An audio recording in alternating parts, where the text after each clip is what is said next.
Welcome to Wisdom Matrix 1111. Today we dive into the wisdom of Robert Collier, a pioneering mind in the world of personal transformation, whose writings have quietly influenced millions and helped shape the modern self-help movement. Robert Collier was an American author born in 1885 who dedicated his life to exploring the untapped power of the human mind.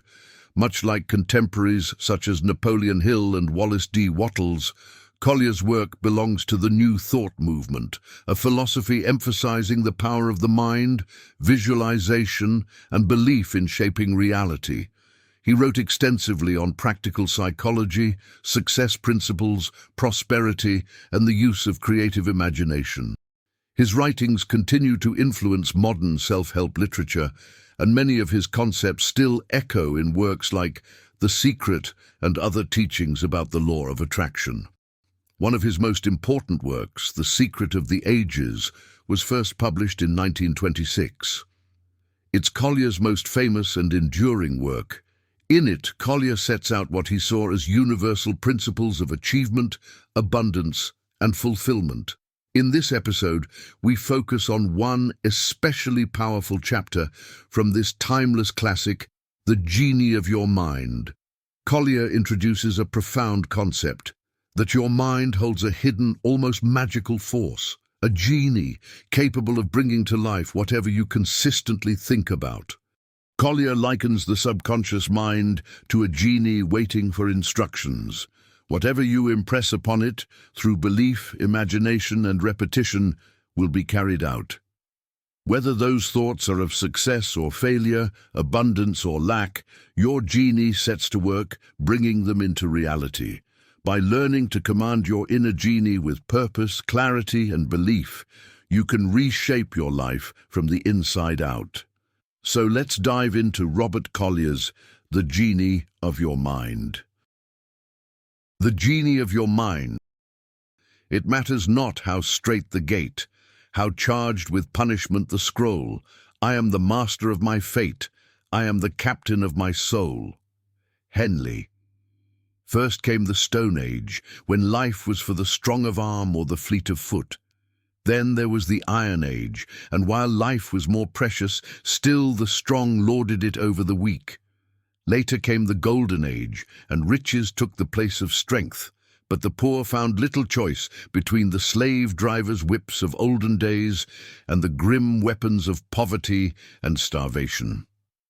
Now we are entering a new age, the mental age, when every man can be his own master, when poverty and circumstance no longer hold power and the lowliest creature in the land can win a place side by side with the highest. To those who do not know the resources of mind, these will sound like rash statements.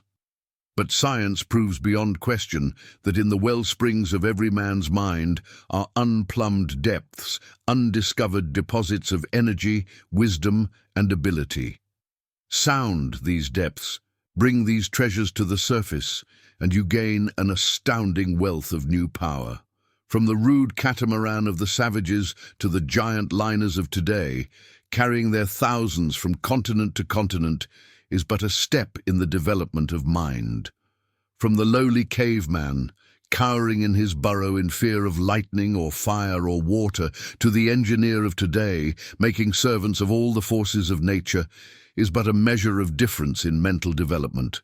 Man, without reasoning mind, would be, as the monkeys are, prey of any creature fast enough and strong enough to pull him to pieces, at the mercy of wind and weather, a poor, timid creature, living for the moment only, fearful of every shadow. Through his superior mind, he learned to make fire to keep himself warm, weapons with which to defend himself from the savage creatures round about, habitations to protect himself from the elements. Through mind, he conquered the forces of nature. Through mind, he has made machinery do the work of millions of horses and billions of hands. What he will do next, no man knows, for man is just beginning to awaken to his own powers. He is just getting an inkling of the unfathomed riches buried deep in his own mind, Like the gold seekers of 49, he has panned the surface gravel for the gold swept down by the streams. Now he is starting to dig deeper to the pure vein beneath. We bemoan the loss of our forests. We worry over our dwindling resources of coal and oil. We decry the waste in our factories. But the greatest waste of all, we pay no attention to the waste of our own potential mind power. Professor W.M. James, the world-famous Harvard psychologist, estimated that the average man uses only 10% of his mental power. He has unlimited power, yet he uses but a tithe of it. Unlimited wealth all about him, and he doesn't know how to take hold of it. With God-like powers slumbering within him, he is content to continue in his daily grind, eating, sleeping, working, plodding through an existence little more eventful than the animals, while all of nature, all of life, calls upon him to awaken, to bestir himself. The power to be what you want to be, to get what you desire, to accomplish whatever you are striving for, abides within you. It rests with you only to bring it forth and put it to work. Of course, you must know how to do that, but before you can learn how to use it, you must realize that you possess this power.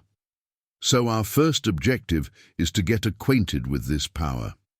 For psychologists and metaphysicians, the world over are agreed in this, that mind is all that counts.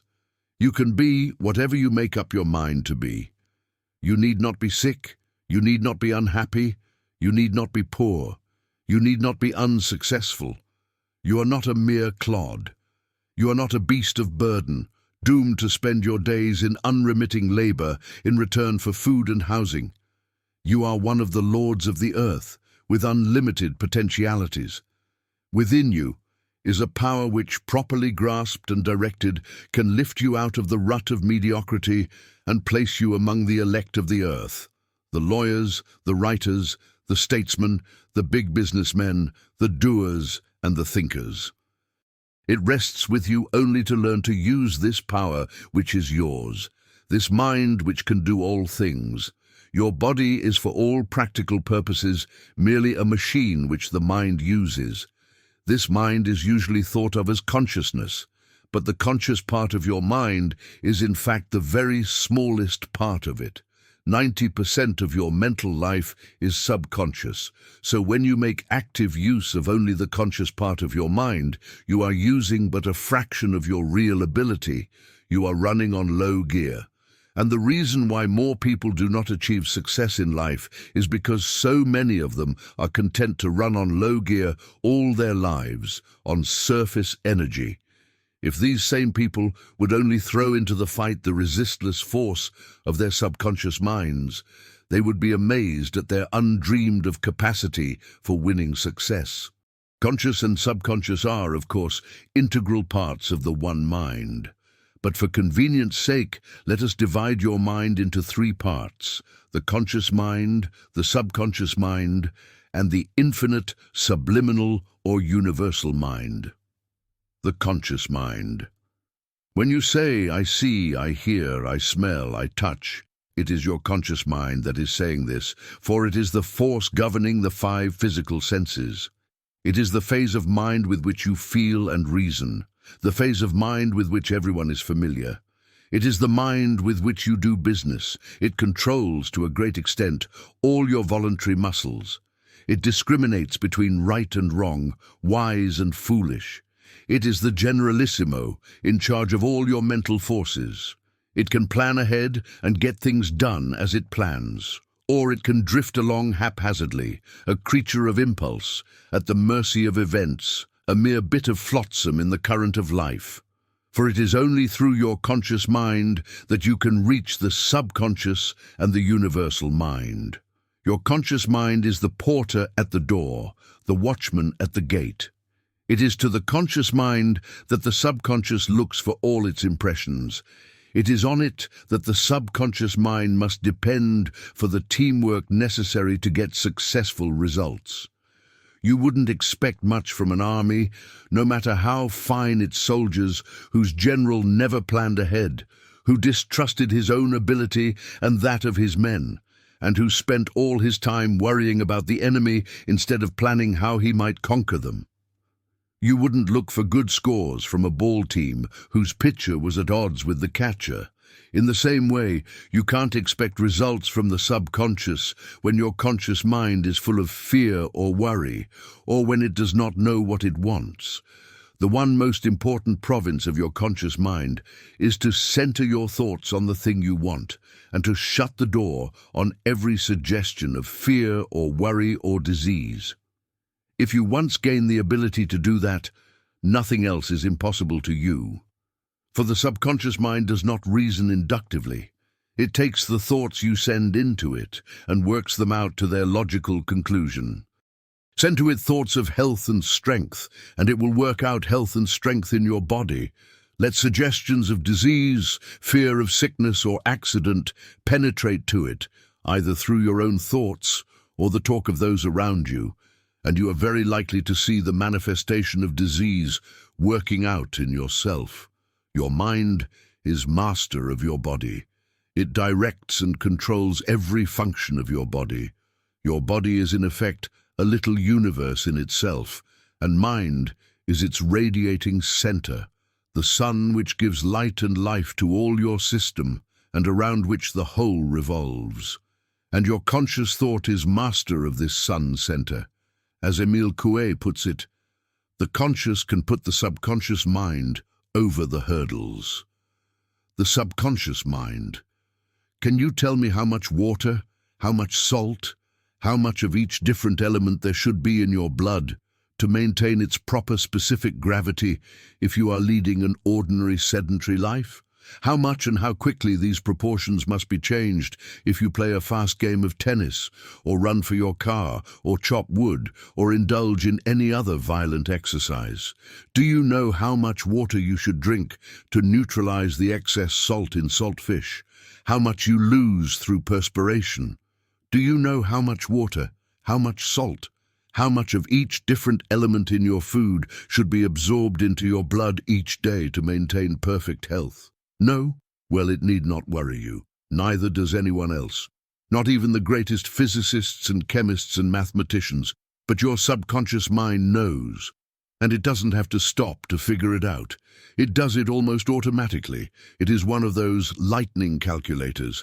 And this is but one of thousands of such jobs it performs every hour of the day.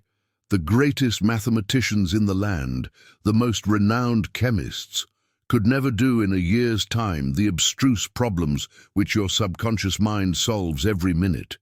And it doesn't matter whether you've ever studied mathematics or chemistry or any other of the sciences. From the moment of your birth, your subconscious mind solves all these problems for you. While you are struggling along with the 3 R's, it is doing problems that would leave your teachers aghast. It supervises all the intricate processes of digestion, of assimilation, of elimination, and all the glandular secretions that would tax the knowledge of all the chemists and all the laboratories in the land. It planned and built your body from infancy on up. It repairs it. It operates it. It has almost unlimited power, not merely for putting you and keeping you in perfect health, but for acquiring all the good things of life. Ignorance of this power is the sole reason for all the failures in this world. If you would intelligently turn over to this wonderful power all your business and personal affairs in the same way that you turn over to it the mechanism of your body, no goal would be too great for you to strive for. Dr. J.O.C. Pizza sums up the power of the subconscious mind very well in the following. The subconscious mind is a distinct entity. It occupies the whole human body, and when not opposed in any way, it has absolute control over all the functions, conditions, and sensations of the body.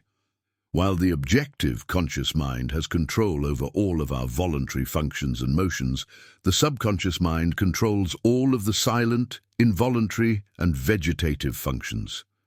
Nutrition, waste, all secretions and excretions, the action of the heart in the circulation of the blood, the lungs in respiration or breathing, and all cell life cell changes and development are positively under the complete control of the subconscious mind.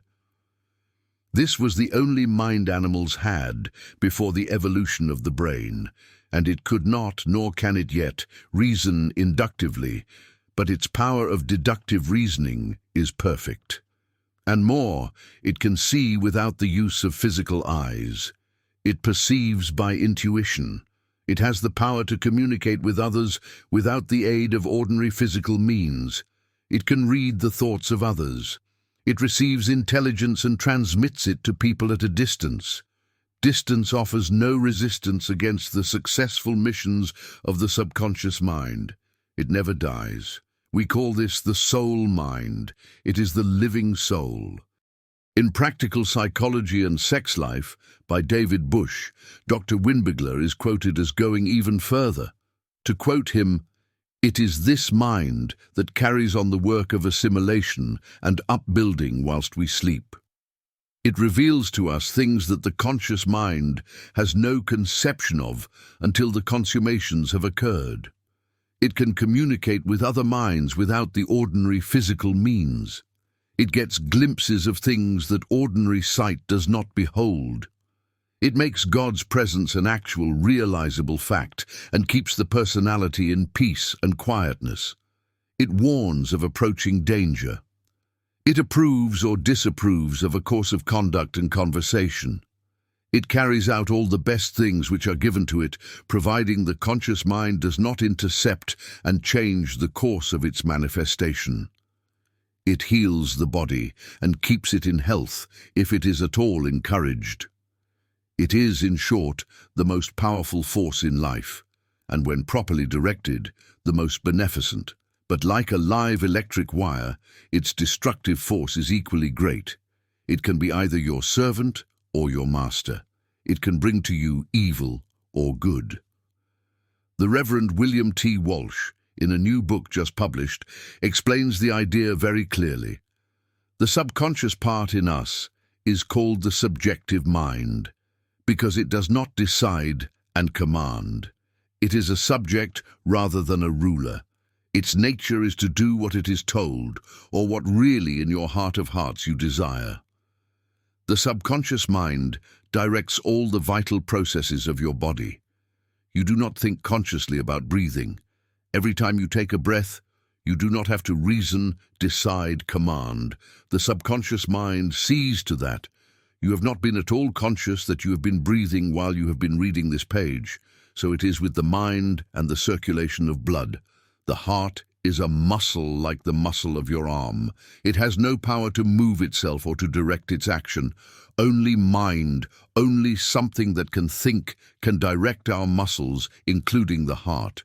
You are not conscious that you are commanding your heart to beat. The subconscious mind attends to that, and so it is with the assimilation of food, the building and repairing of the body. In fact, all the vital processes are looked after by the subconscious mind.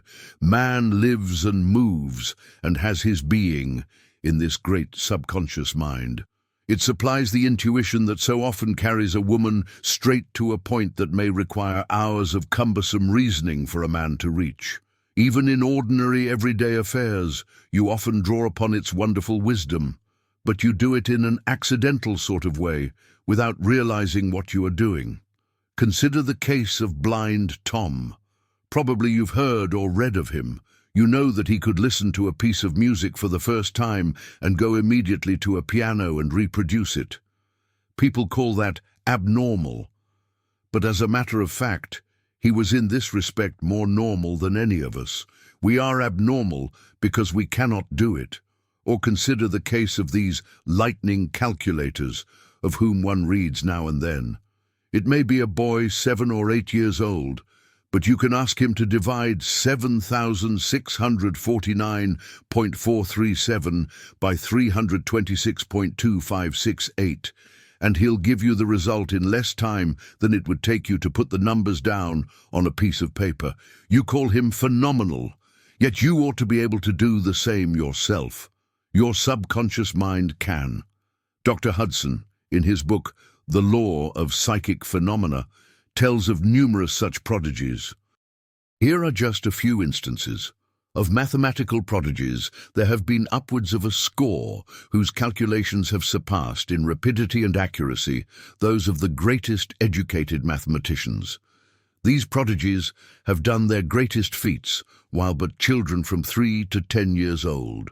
In no case had these boys any idea how they performed their calculations, and some of them would converse upon other subjects while doing the sum. 2 of these boys became men of eminence, while some of them showed but a low degree of objective intelligence. Whately spoke of his own gift in the following terms: "There was certainly something peculiar in my calculating faculty. It began to show itself at between 5 and 6 and lasted about 3 years. I soon got to do the most difficult sums, always in my head, for I knew nothing of figures beyond numeration.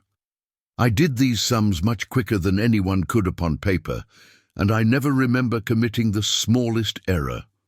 When I went to school, at which time the passion wore off, I was a perfect dunce at ciphering, and have continued so ever since."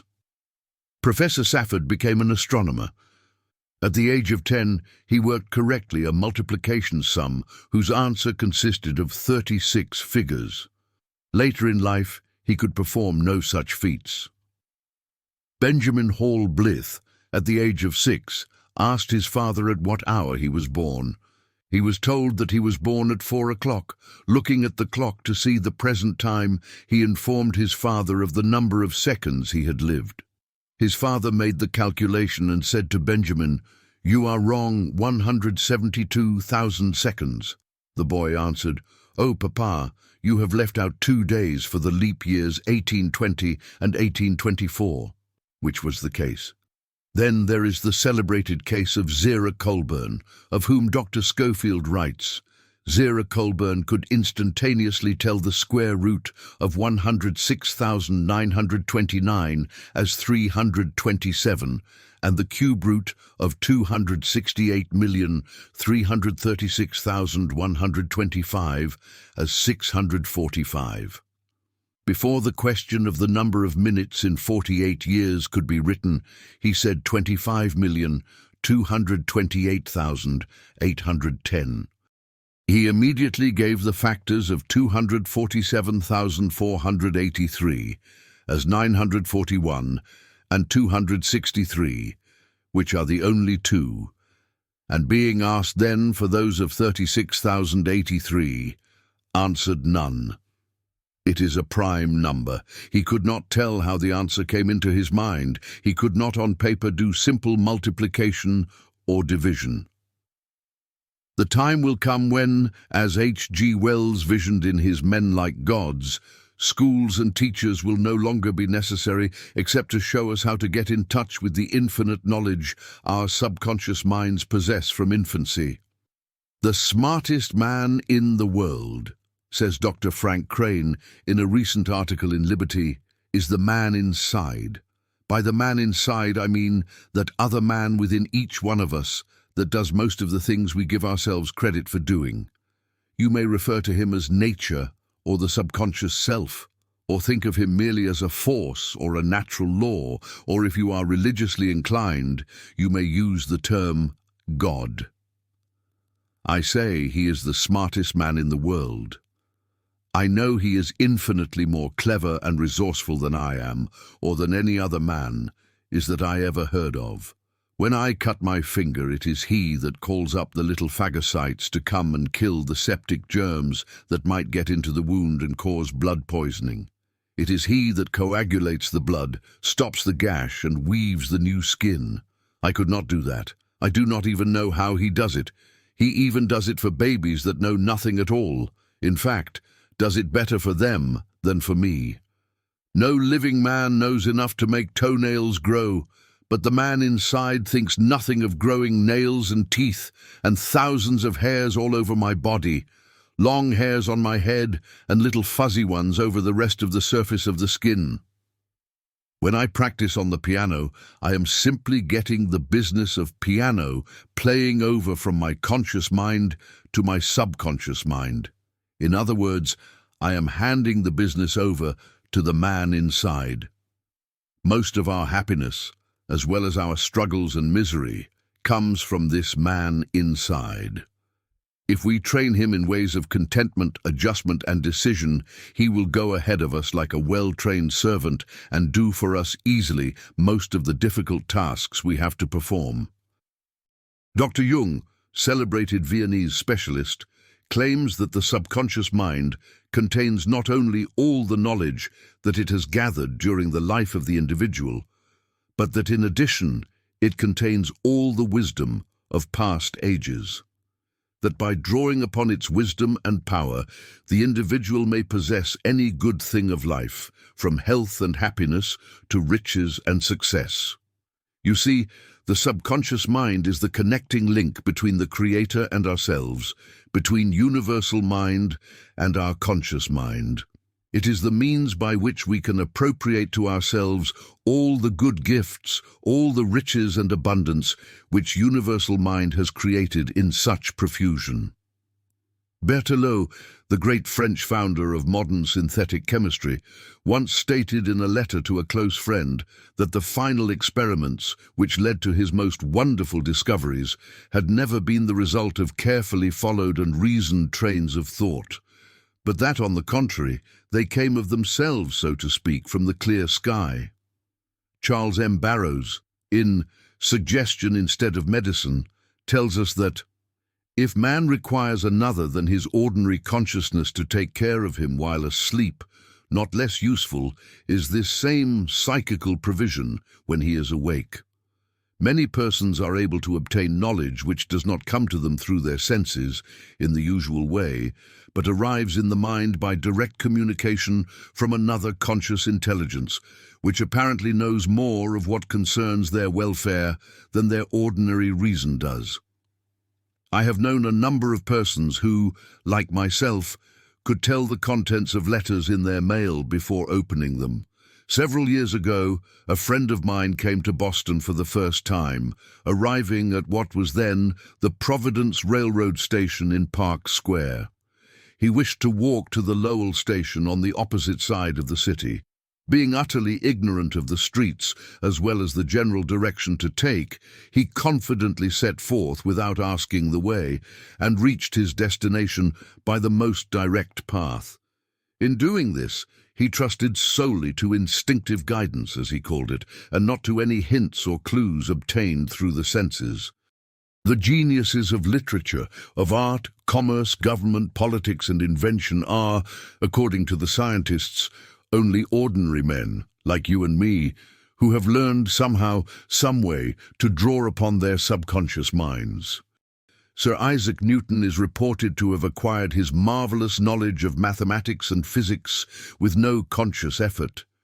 Mozart said of his beautiful symphonies that they just came to him. Descartes had no ordinary regular education. To quote Dr. Hudson, "This is a power which transcends reason and is independent of induction. Instances of its development might be multiplied indefinitely. Enough is known to warrant the conclusion that when the soul is released from its objective environment, it will be enabled to perceive all the laws of its being, to see God as he is, by the perception of the laws which he has instituted. It is the knowledge of this power which demonstrates our true relationship to God, which confers the warranty of our right to the title of sons of God, and confirms our inheritance of our rightful share of his attributes and powers, our heirship of God, joint heirship with Jesus Christ. Our subconscious minds are vast magnets with the power to draw from universal mind unlimited knowledge, unlimited power, unlimited riches. Considered from the standpoint of its activities, says Warren Hilton in Applied Psychology, the subconscious is that department of mind which on the one hand directs the vital operations of the body and on the other conserves, subject to the call of interest and attention, all ideas and complexes not at the moment active in consciousness. Observe, then, the possibility that lies before you. On the one hand, if you can control your mind in its subconscious activities, you can regulate the operation of your bodily functions. and can thus assure yourself of bodily efficiency and free yourself of functional disease.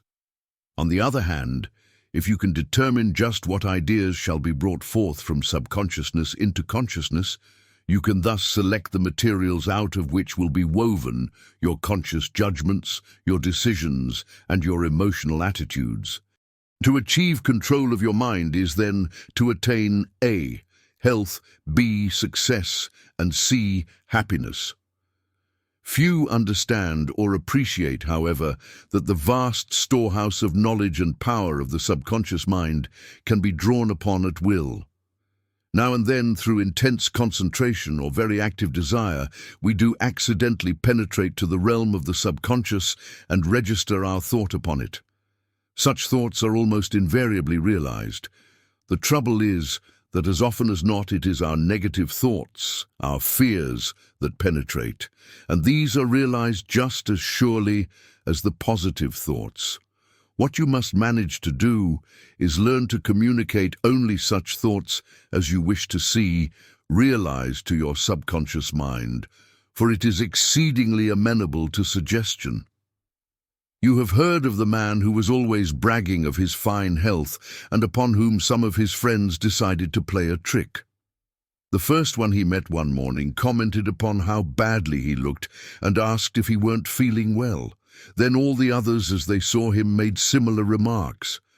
By noontime the man had come to believe them, and before the end of the day he was really ill. That was a rather glaring example, but similar things are going on every day with all of us. We eat something that someone else tells us isn't good for us, and in a little while we think we feel a pain. Before we know it, we have indigestion, when the chances are that if we knew nothing about the supposed indigestible properties of the food, we could eat it the rest of our days and never feel any ill effects. Let some new disease be discovered and the symptoms described in the daily paper. Hundreds will come down with it at once. They are like the man who read a medical encyclopedia and ended up by concluding he had everything but housemaid's knee. Patent medicine advertisers realize this power of suggestion and cash in upon it. Read one of their ads. If you don't think you have everything the matter with you that their nostrums are supposed to cure, you are the exception and not the rule. That is the negative side of it. Emile Coué based his system on the positive side, that you suggest to your subconscious mind that whatever ills it thinks you have are getting better. And it is good psychology at that. Properly carried out, it will work wonders. But there are better methods, and I hope to be able to show them to you before we reach the end of this book. Suffice it now to say that your subconscious mind is exceedingly wise and powerful, that it knows many things that are not in books, that when properly used, it has infallible judgment, unfailing power, that it never sleeps, never tires. Your conscious mind may slumber, it may be rendered impotent by anesthetics or a sudden blow, but your subconscious mind works on, keeping your heart and lungs, your arteries and glands, ever on the job. Under ordinary conditions, it attends faithfully to its duties and leaves your conscious mind to direct the outer life of the body. But let the conscious mind meet some situation with which it is unable to cope, and if it will only call upon the subconscious, that powerful genie will respond immediately to its need. You have heard of people who had been through great danger tell how, when death stared them in the face and there seemed nothing they could do, things went black before them, and, when they came to, the danger was past. In the moment of need, their subconscious mind pushed the conscious out of the way, while it met and overcame the danger.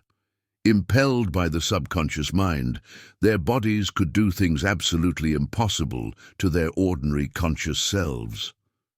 For the power of the subconscious mind is unlimited. Whatever it is necessary for you to do in any right cause, it can give you the strength and the ability to do. Whatever good you may desire, it can bring to you. The kingdom of heaven is within you. The universal mind. Have you ever dug up a potato vine and seen the potatoes clustering underneath? How much intelligence do you suppose one of these potatoes has? Do you think it knows anything about chemistry or geology? Can it figure out how to gather carbon gas from the atmosphere, water, and all the necessary kinds of nutriment from the earth round about to manufacture into sugar and starch and alcohol? No chemist can do it. How do you suppose the potato knows?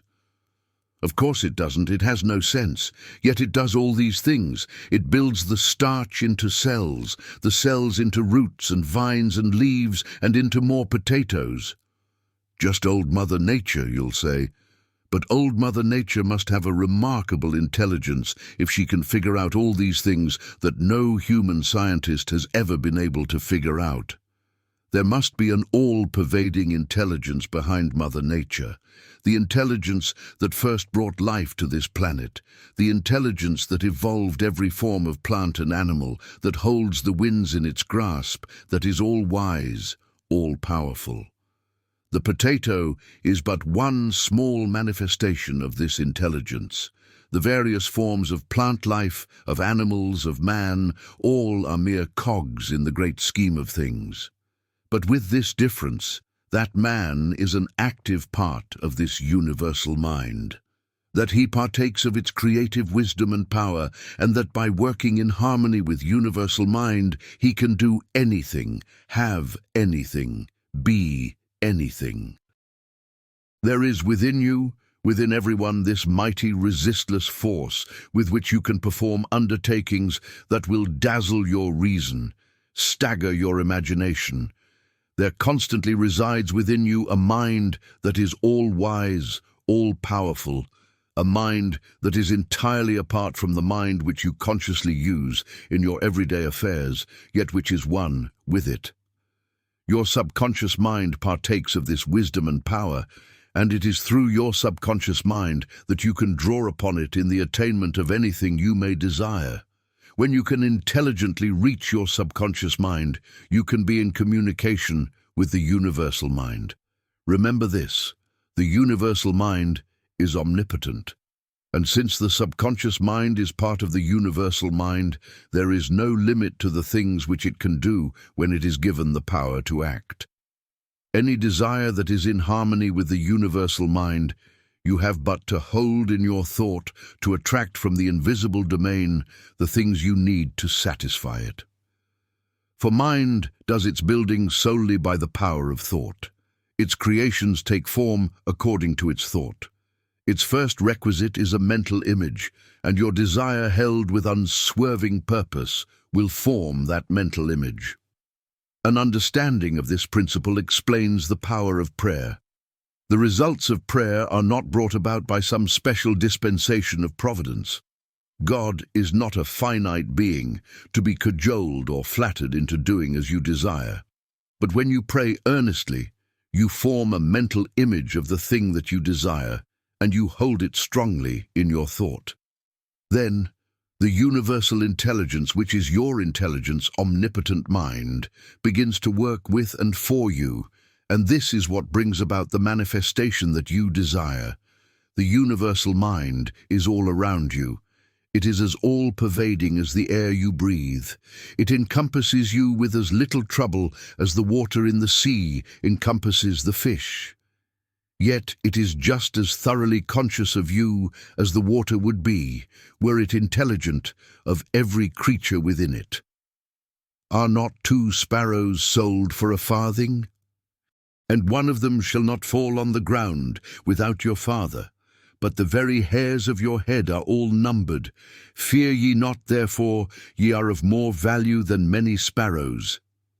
It seems hard to believe that a mind busied with the immensities of the universe can consider such trivial affairs as our own, when we are but one of the billions of forms of life which come into existence. Yet consider again the fish in the sea. It is no trouble for the sea to encompass them. It is no more trouble for the universal mind to encompass us. Its power, its thought, are as much at our disposal as the sunshine and the wind and the rain. Few of us take advantage to the full of these great forces. Fewer still take advantage of the power of the universal mind. If you have any lack, if you are prey to poverty or disease, it is because you do not believe or do not understand the power that is yours. It is not a question of the universal giving to you. It offers everything to everyone. There is no partiality. Ho, everyone that thirsteth, come ye to the waters. You have only to take. Whosoever will, let him take of the water of life freely. With all thy getting, get understanding, said Solomon. And if you will but get understanding, everything else will added unto you. To bring you to a realization of your indwelling and unused power, to teach you simple, direct methods of drawing upon it, is the beginning and the end of this course. And there you have it, The Genie of Your Mind by Robert Collier, a powerful reminder of the divine creative force within each of us. Robert Collier's message is clear. The power to shape your life isn't outside of you. It's not in your circumstances, your past, or even in luck. It's within your own mind. Your thoughts are the commands, and your subconscious, your inner genie, is always listening, always ready to bring them to life. It holds the power to manifest anything you desire if you can align your thoughts, faith, and actions with your goals. The question is, what are you asking it to create? What are you commanding your mind to bring you each day? Are you focusing on limitation and doubt? Or are you impressing it with faith, a clear vision of what's possible, inspired action, healing, joy, and a life of abundance? Collier reminds us that the greatest treasure is already within us. If you choose your thoughts wisely and direct your inner genie with purpose and clarity, you can shape a life filled with success, joy, and fulfillment. As Collier reminds us, success, health, happiness, abundance, they all begin with the thoughts we choose to think. So take this wisdom with you. Use it. Let your mind become your most faithful ally, your most powerful tool, and your greatest gift. Command your mind with clarity, vision, and belief. And as you do, you'll find the genie within, bringing you the life you truly desire. Thank you for tuning in to Wisdom Matrix 1111. If this wisdom resonated with you, please support the channel by subscribing for more timeless wisdom and inspiration, liking the video, and sharing. Until next time, stay mindful, stay inspired, and keep unlocking the power within you. Peace.